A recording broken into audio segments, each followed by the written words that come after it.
दोस्तों आज का वीडियो खास है। वो खास इसलिए है कि नॉर्मली क्या होता है जब स्टूडेंट्स तैयारी करते हैं तो वो हर बार चाहते हैं कि उन्हें ना लेटेस्ट कंटेंट मिले, लेटेस्ट वर्कबुक के हिसाब से कोई भी एनआईएसएम के कंटेंट मिले। इसका फायदा क्या होता है, लोग ऐसे उठाते हैं कि हमने ये जो बनाया है वो इस साल का कंटेंट है वगैरह वगैरह वगैरह, लेकिन आपको समझना होगा हर साल एनआईएसएम अपनी वर्कबुक में कुछ बदलाव करता है, लेकिन वो जो बदलाव होते हैं वो 5% से भी कम होते हैं। बहुत माइनर वेरिएशंस आते हैं क्योंकि जो बेसिक कॉन्सेप्ट्स होते हैं वो बेसिक कॉन्सेप्ट्स सेम रहते हैं।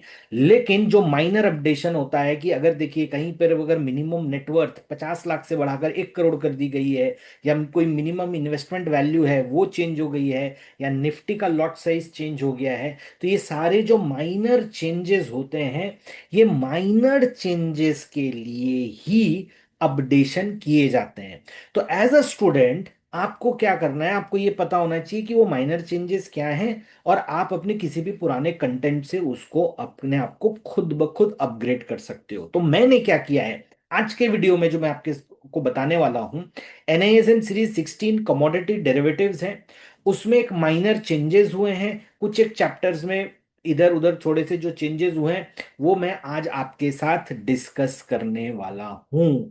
तो आज हम लोग जो करेंगे वो ये करेंगे कि हम वो नए एमसीक्यूज करेंगे जो अपीयर हो सकते हैं बिकॉज ऑफ 2025 अपडेट। और एक और चीज याद रखिएगा, इसमें कुछ एक आधे एमसीक्यू ऐसे भी हो सकते हैं जो पुराने हो। तो आप तैयारी के साथ रहिए। आज के वीडियो में मैं 20 क्वेश्चन आपके साथ सॉल्व करूंगा, और वो उसका मकसद क्वेश्चन से ज्यादा आपको जो अपडेशन हुई है बुक में उससे रूबरू कराना है।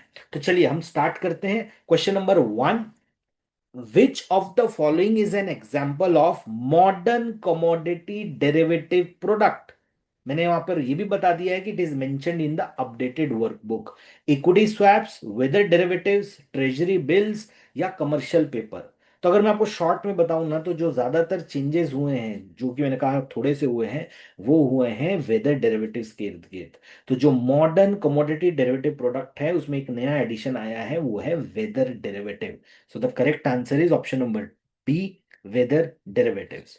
Question number two, environmental emission trading in commodity derivatives market is commonly associated with the trading of coal derivatives, carbon credits, oil reserves, या स्टील फ्यूचर्स। तो ये होता है कार्बन क्रेडिट्स। तो जब आप अच्छे से यूज करते हो आपको कार्बन क्रेडिट मिलते हैं, आप उसे किसी और को बेच भी सकते हो। तो इस चीज की भी ट्रेडिंग जो है अभी आपको यहां पर अलाउ की गई है, इसलिए आपको वहां पर मेंशन किया गया है। करेक्ट आंसर है option number B. Question number 3. Which derivative instrument helps market participant manage weather related risks such as rainfall variation? Question से ही आपको समझ में आ रहा है, पहले भी मैंने आपको इन्फॉर्म किया है। जो मेजर चेंजेस हुए हैं उसका ब्रॉडर टॉपिक है वेदर डेरिवेटिव्स। तो यहां पर भी करेक्ट आंसर होगा weather derivatives.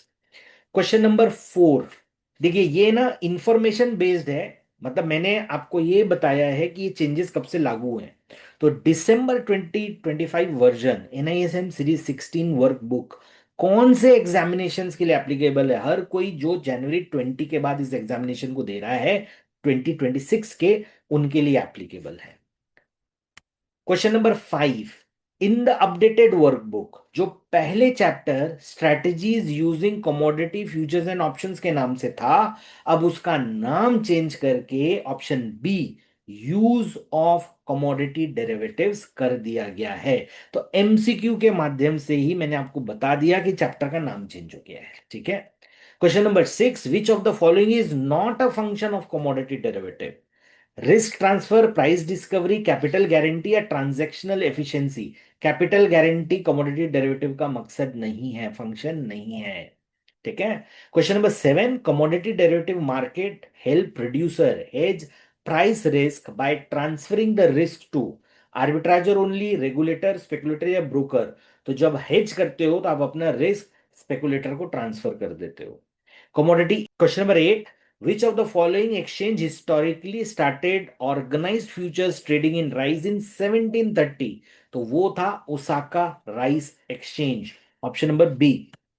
Question number 9, in commodities market soft commodities refer to metal and mineral, agriculture commodity, energy commodities या फिनेंशियल कमोडिटीज। सॉफ्ट कमोडिटी मतलब एग्रीकल्चर कमोडिटी।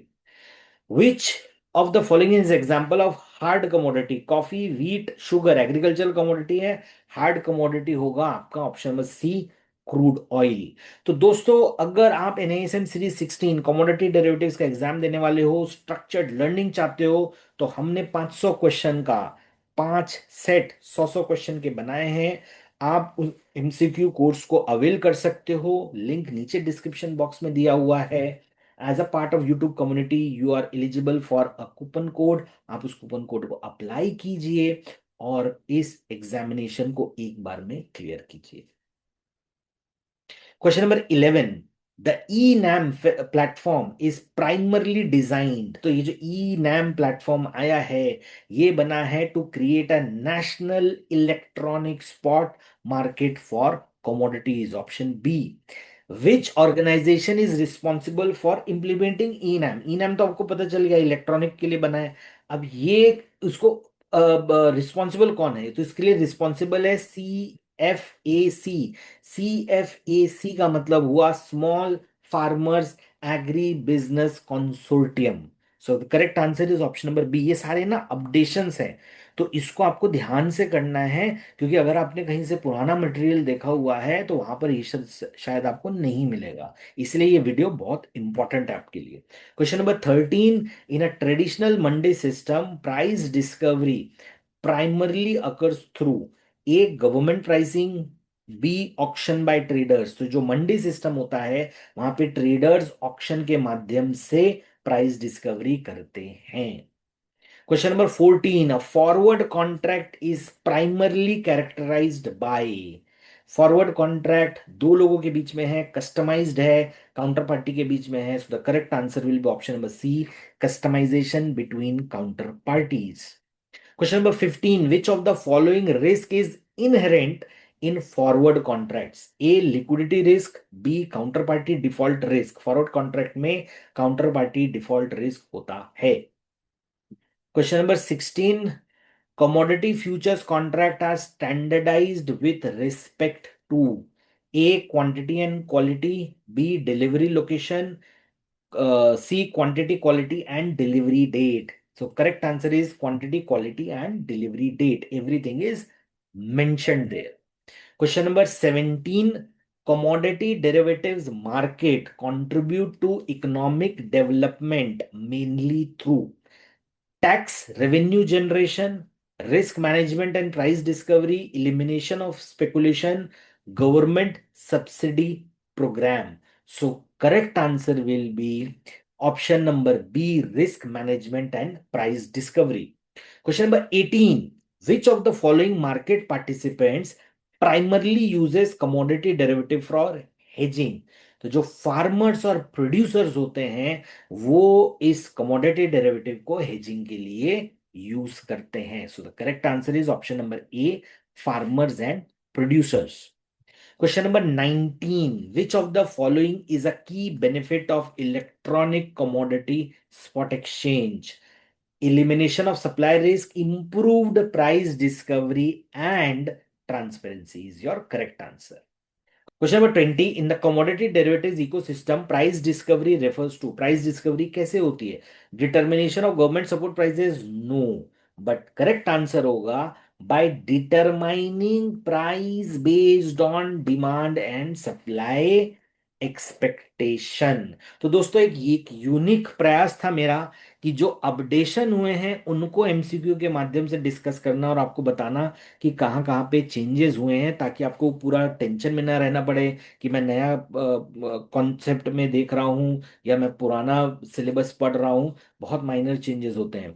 तो अगर आपको हमारा प्रयास समझ में आ रहा है और आप यहाँ तक आए हैं, तो प्लीज इस चैनल को लाइक और सब्सक्राइब कीजिए और हमें 10,000 सब्सक्राइबर तक पहुंचाने में हेल्प कीजिए।